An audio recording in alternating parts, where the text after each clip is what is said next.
Penunjukan Wakil Presiden Gibran Rakabuming Raka oleh Presiden Prabowo Subianto untuk menangani isu-isu strategis di Papua mendapat sambutan positif dari DPR. Anggota Komisi 2 DPR RI dari fraksi PDI Perjuangan, Dedi Sitorus menyebut, langkah tersebut sebagai bentuk nyata perhatian pemerintah terhadap pembangunan Papua yang kerap tertinggal dari daerah lain. Menurut Dedi, kehadiran Gibran di Papua sangat dibutuhkan. Terlebih, banyaknya agenda penting yang harus diawasi langsung, seperti pengelolaan sektor pertambangan, persoalan keamanan, dan program besar seperti food estate. Hal tersebut disampaikan Dedi di Kompleks Parlemen Senayan, Jakarta, Selasa 8 Juli 2025. Dedi menilai, keputusan Presiden Prabowo menunjuk Wapres sebagai koordinator pembangunan Papua adalah langkah yang logis. Menurutnya, tidak mungkin Presiden memantau sendiri secara harian proyek sebesar food estate yang direncanakan mencapai jutaan hektar.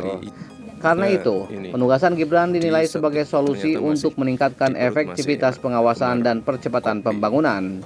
Namun, Dedi memberi catatan bahwa Gibran tidak cukup hanya hadir sebagai simbolis. Ia menyarankan agar Gibran terjun langsung untuk mendalami kondisi sosial, budaya, dan sejarah Papua dengan serius. Langkah ini bisa dimulai dengan melibatkan para tokoh adat, akademisi seperti sejarawan dan sosiolog, serta kementerian yang terkait langsung dengan Papua seperti Kementerian Dalam Negeri. Sementara itu, Menteri Dalam Negeri Tito Karnavian memberikan klarifikasi terkait penugasan Gibran. Ia menegaskan bahwa tugas Gibran bersifat koordinatif di tingkat kebijakan, bukan teknis harian. Tito merujuk pada Undang-Undang Otonomi Khusus Papua yang memang memberikan mandat koordinasi kepada Wapres, bukan eksekusi langsung di lapangan. Tito menjelaskan pelaksanaan teknis di Papua akan dilakukan oleh Badan Eksekutif Percepatan Pembangunan Papua. Badan tersebut akan dibentuk dan ditunjuk langsung oleh Presiden Prabowo Subianto, termasuk penunjukan kepala dan para deputinya.